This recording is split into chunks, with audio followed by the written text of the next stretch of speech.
Hey, all, Scott Horton here. It's always safe to say that one should keep at least some of your savings in precious metals as a hedge against inflation. And if this economy ever does heat back up and the banks start expanding credit, rising prices could make metals a very profitable bet. Since 1977, Robertson Roberts Brokerage Inc. has been helping people buy and sell gold, silver, platinum, and palladium, and they do it well. They're fast, reliable, and trusted for more than 35 years. And they take Bitcoin. Call Robertson Roberts at 1-800-874-9760 or stop by rrbi.co. All right, y'all, Scott Horton Show. Check out the archives at scotthorton.org and at libertarianinstitute.org/Scott Horton Show. Follow me on Twitter at Scott Horton Show. All right, introducing, again, Hope Hodge Seck from military.com. Welcome back to the show, Hope. How are you? I'm doing great. Thanks for having me on. Very happy to have you here. Really appreciate you making time for us today. So another big one here, U.S. Marines move into Syria with howitzers. So we have had special operations forces there for, I don't know how many, couple of years at least, embedded with the Kurds, but now they're sending in the infantry, U.S. Marines. Please tell us all about it, everything you know. Absolutely. So this was news first broken by the Washington Post, I believe, last week, and there had started to be trickles and rumors that there were more conventional-style U.S. forces in Syria. You're absolutely right. You've got those special operations troops on the ground, and that's a small number, like a couple hundred that have been there for a while as the U.S. has been conducting airstrikes and everything else. And then all of a sudden you get reports that there are Army Stryker vehicles in Manbij, which is a Kurdish-controlled town about 90 miles away from Raqqa, the head of kind of the ISIS caliphate. And then you've got officials confirming that there's basically Marines who have left their ship deployed in the Middle East and are setting up an artillery base. So as far as we know right now, there are about 700 to 800 U.S. troops in Syria. That includes the special operations troops that were there before. That includes elements of the 75th Ranger Regiment with those Stryker vehicles in Manbij. And somewhere not too far from Raqqa, the capital, you've got this new Marine Corps artillery base. Okay, that's interesting. Yeah, I just only learned recently from a friend straightening all this out for me that the 75th Ranger Battalion, that they are the top-tier special forces like SEAL Team 6 and the Delta Force. Yes, that's absolutely right. JSOC there. Okay. All right, so we got the Army Special Forces, and I guess, do we know what other special operations JSOC forces we have there other than Army? There's these 75th Rangers and the Delta Force, and is there SEALs too, or do you know about that? That's something they typically don't talk about. I think what you expect to see there is small elements, maybe of a number of different services, special operations. Mm-hmm. And those folks, a lot of them might just be working directly with the majority kind of troops on the ground that are prosecuting the fight in advisory capacity roles, assistance, sometimes coordinating forward air control. So they're very much in small elements in taking a background role in the fight that's going on. Mm-hmm. Is anybody at the Pentagon talking about when they're actually going to go ahead and charge Raqqa? That's a good question. They are, I think the fact that you're seeing that artillery base being set up, if you take a page from Mosul, and of course that was the huge stronghold in Iraq that ISIS was holding and in fact is still under siege now. This is kind of the way they prosecuted the fight, was they sent in a very temporary artillery base right before the big surge push.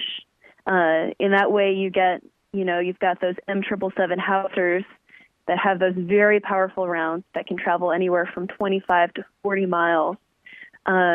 And you've got your airstrikes. Those are things that the forces on the ground are not capable of providing on their own. So this is essentially our new model for how we set up, kind of these U.S. supported fights. Mm-hmm. let me ask you this. It seems like if they're putting infantry on the ground there, and the real distinction, obviously, is numbers and specialties and that kind of thing, but also one is purportedly deniable, the other are not, right? An artillery base, an infantry artillery base. If we don't have permission from Assad, then that's an invasion, kind of, right? Although we're fighting his enemies, so, I'm not saying he would mind all that much, but I guess what I'm wondering is there a new, at least handshake deal with Assad to allow this escalation, or they're just doing it despite him, or what do you think? It's extraordinarily delicate. That much I can tell you. In fact, I was listening to a hearing in which the chairman of the Joint Chiefs, General Joseph Dunford, was talking about the delicacy of how to deal with Syria. And he basically said Webster's dictionary should redefine the word wicked to define this problem.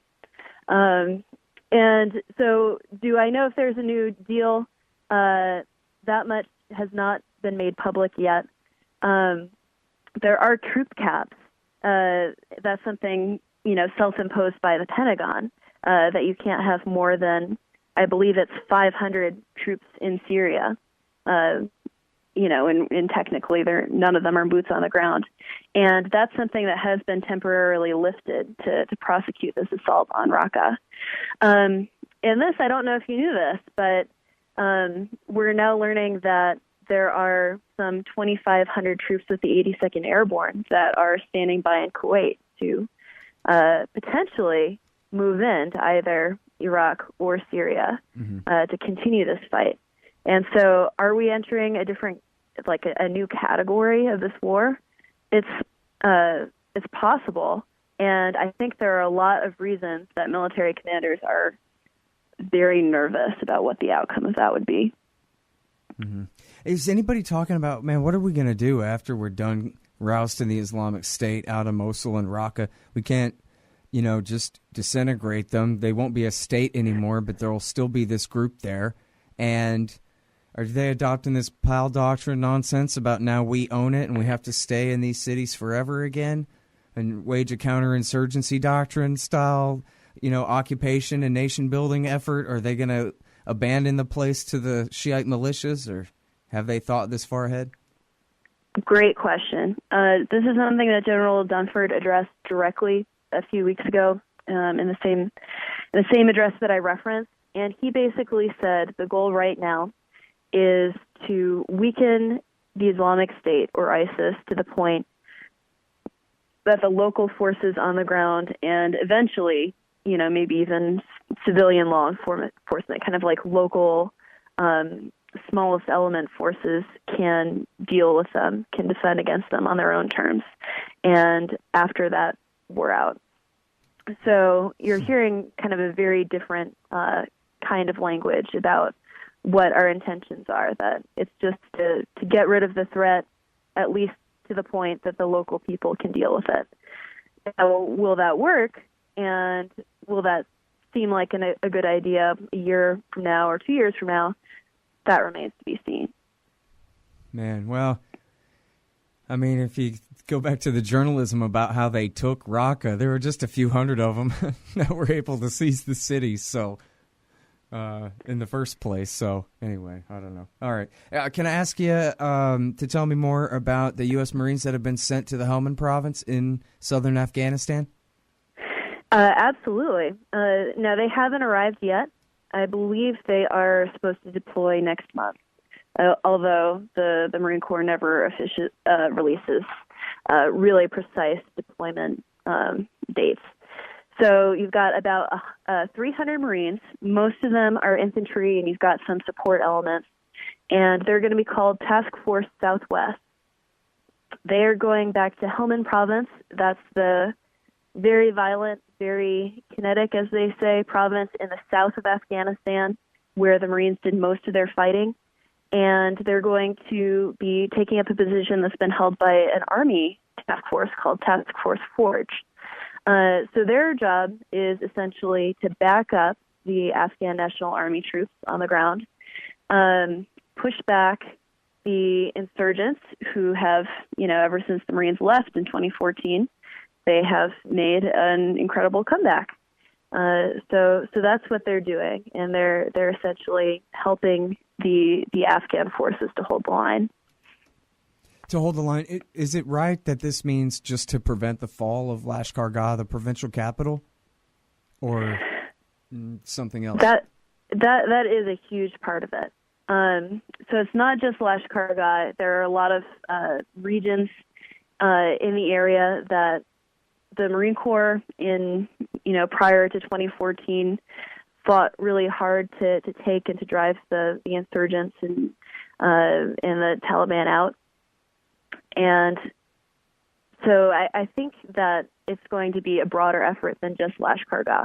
But you're right, that's not only the provincial capital, it's also the headquarters of the police force there. So that's a very key piece of property. Mm-hmm. And I think that's probably what's driving the push to send the Marines in now. Mm-hmm. Okay, so now General Nicholson and General Votel have both said that we need thousands more troops in Afghanistan. But right now, I think we're all awaiting the report from Secretary of Defense Mattis to Trump. This is the McChrystal report of 2017, basically saying what we have to do there. And I wonder if you got a scoop for us about what that Mattis report is going to say. Oh, I wish I did. So it was commissioned on January 28th, a 30-day kind of assignment to come up with this report. And so that means that it was completed somewhere around the end of February. We know that the Secretary of Defense, Jim Mattis, was responsible for briefing the president. However, if you listen to President Trump's language, it's unclear if he is ever going to speak directly about the contents of this report, because he's put a lot of stock in being unpredictable and taking actions without announcing them or telegraphing them in the first place. So, we can say, it's possible that some of the deployments and some of the staging that we're seeing now was a result of what he was briefed on, but nobody yet has been able to fully connect those dots. Boy, and how behind the curve I am. I thought that we're still waiting around, that things already been briefed to him, but there's no real leaks about what it says? We got leaks about everything in the world about this administration. I want to know what's in that Mattis report. Where's Bob Woodward? Somebody get me Bob Woodward. There have been drafts out there. We know that the report contained a variety of options for upping the ante on this ISIS fight, and one of those options was increasing troop deployments on the ISIS Syria. fight. That's how they. Oh wait, are we talking ISIS or Afghanistan? Or both ISIS and Afghanistan? Yeah. This 30-day report was specifically about prosecuting the fight against the Islamic State. So it included Afghanistan, but it was focused on Syria. I guess I thought there was a whole other report that was about Afghanistan. I'm not sure if we're talking about the same thing. I'm sorry. Anyway, my fault. Apologies if there was any misunderstanding there. No, I see. So I get it. There's already the Islamic State report, but that one probably said, here we need a few hundred in Afghanistan. You're saying it's possibly, but nobody knows that for sure yet. But then as far as a report about what all to do about Afghanistan, that's a separate issue, which you haven't reported on yet. That's what you're saying. It's a separate issue. I do know that people like General Votel, who you mentioned, have advocated sending additional troops into Afghanistan. And I do know that there's going to be some political pushback on that if that is a formal proposal that's brought forward. So, at this point, Afghanistan is more like a never-ending war than anything else that we're fighting right now. And I don't know if they've yet proposed something kind of revolutionary and transformational that will be kind of a one-and-done solution for Afghanistan. I don't know if it exists. Yeah, or if they think it does is a separate question. But yeah, so I mean, I guess politically they're probably going to not want to do the entire surge thing like they did, 2010. But they need apparently at least reinforcements to keep the whole thing from falling apart, and it doesn't look like they're going to be shy about asking for that. That's right. I mean, they want to. Again, this is all under the umbrella of backing up the troops who are on the ground, and that's sort of the distinction that the U.S. has used to say we're not actually fighting this war. They're doing it in Iraq, they're doing it in Syria, they're doing it in Afghanistan, saying we're not sending ground troops in to fight on their own, but we will send elements in here and there to basically back up and advise and assist the local forces that are waging this fight. So, I mean, you can argue, is that a meaningful distinction? You know, how much are you helping and how much are you participating? But that's the distinction that they're drawing. Yeah, and how many Afghan forces you really got in that National Army anyway, too? Is another question. Oh, man, I wish I had that number right in front of me. I don't. I will say, though, the Afghan National Army, it's got 6 different sort of corps or headquarters units spread throughout the country, and they fight hard and they take a lot of casualties. And I was just having a conversation with the Afghan ambassador to the U.S. about this, saying, you know, some people cite the casualties as a bad thing, you know, a reason to point out that we're doing a bad job. But in fact, it signals our commitment to this fight and the fact that we really do want to win, and we're going to put our money where our mouth is. So they have a lot of troops. We're sending them not only advisors, but of course things like aircraft and training them on how to fly them. They're a nascent army. You know, obviously they don't have as much experience as more established countries, but you know, I do want to give them their due because they're fighting for their homeland, and it seems to me that they're working very hard at that. Mm-hmm. Well, I hope I didn't speak too soon about you know, the question of whether they're going to have another surge or not. Are there any rumors that maybe they'll have a serious escalation there again and try to beat the Taliban once and for all, this kind of thing? I'll tell you this, I would be surprised, but it wouldn't be the first time this year or in the last 12 months that I've been very, very surprised by the turns that, you know, political and defense things have taken. So, I mean, because one thing that's not really discussed is the fact, I mean, here and there it is, it must be discussed at this level of these guys making these decisions, is that the Taliban are doing as well as they've done in many years, you know, maybe since they were rousted from power. They basically have a shadow government that rules virtually all of Pashtunistan, except, you know, maybe in Kandahar City and Lashkar-Gah and a couple of exceptions. But otherwise, they already won, kind of thing. I mean, they don't rule Kabul in the north, and they haven't run the Americans out. They don't have that much power, but they seem to control their own territory anyway.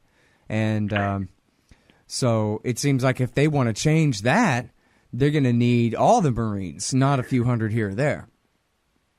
I think it's safe to say that U.S. military leadership are very cognizant of the fact that they don't want to send in thousands and thousands of troops again in another surge only to pull out and see a resurgent Taliban. You know, we've heard that song before. I think they're going to be very resistant to something that seems just like a reiteration of what we've done in the past. That's good to hear. In other words, you're saying the officers, the generals in the Marines and the Army, they don't want to go back at this point. I think you talk to any seasoned ground general, and they know exactly what it costs to send troops overseas to fight and to put them in harm's way, and they're not going to pay that cost lightly. So you talk, you know, sometimes the language coming from the White House is somewhat aggressive. You hear President Donald Trump talking about obliterating ISIS or, you know, somehow changing the game in the Middle East. But Right now, the most seasoned defense leaders at the Pentagon are veteran ground officers who know this stuff backwards and forwards, and I know that their advice is not going to be to send people in just for a temporary fix. Mm-hmm. Well, I'm glad to hear you say that. I mean, it seems like, I guess my counter assumption would be that, well, Mattis helped rewrite the counterinsurgency manual with Petraeus, and based at least on mythological success under McMaster and Talafar, and then McMaster was part of the surge in Afghanistan.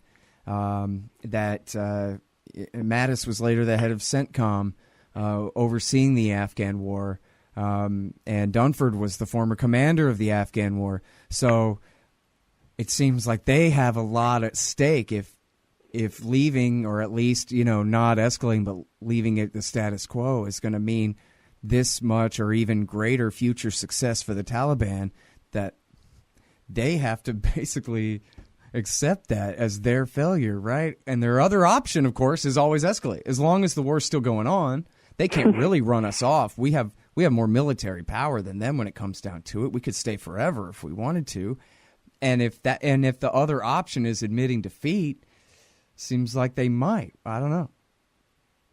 You're right. You raise very good points. I mean, all of these officers, these leaders, have a real vital stake in Afghanistan because they were there and they set the course. And that could be a good thing, right? That they've learned lessons and they're moving in a direction headed for success. Or it could mean that that failure is simply too costly. As a reporter, I don't know if I can speak to their thought processes, but I think the points you raise are valid. Yeah. Well, you do good reporting, and I really appreciate your time on the show to discuss it with us. Well, thank you so much for having me on. I enjoyed talking about it. All right, y'all. That is Hope Hodge Seck. She writes for military.com. This one is called U.S. Marines Move into Syria with Howitzers. I know, I'm kind of preoccupied with Afghanistan issues right now.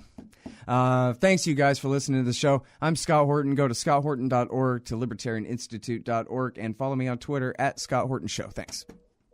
Hey, I'll check out the audiobook of Lou Rockwell's Fascism versus Capitalism, narrated by me, Scott Horton, at audible.com. It's a great collection of his essays and speeches on the important tradition of liberty. From medieval history to the Ron Paul Revolution, Rockwell blasts our statist enemies, profiles our greatest libertarian heroes, and prescribes the path forward in the battle against Leviathan. Fascism versus Capitalism by Lou Rockwell for audiobook. Find it at Audible, Amazon, iTunes, or just click in the right margin of my website at scotthorton.org. Hey, Scott Horton here to tell you about this great new book by Michael Swanson, The War State. In The War State, Swanson examines how Presidents Truman, Eisenhower, and Kennedy both expanded and fought to limit the rise of the new national security state after World War II. If this nation is ever to live up to its creed of liberty and prosperity for everyone, we are going to have to abolish the empire. Know your enemy. Get The War State by Michael Swanson. It's available at your local bookstore or at Amazon.com in Kindle or in paperback. Just click the book in the right margin at scotthorton.org or thewarstate.com.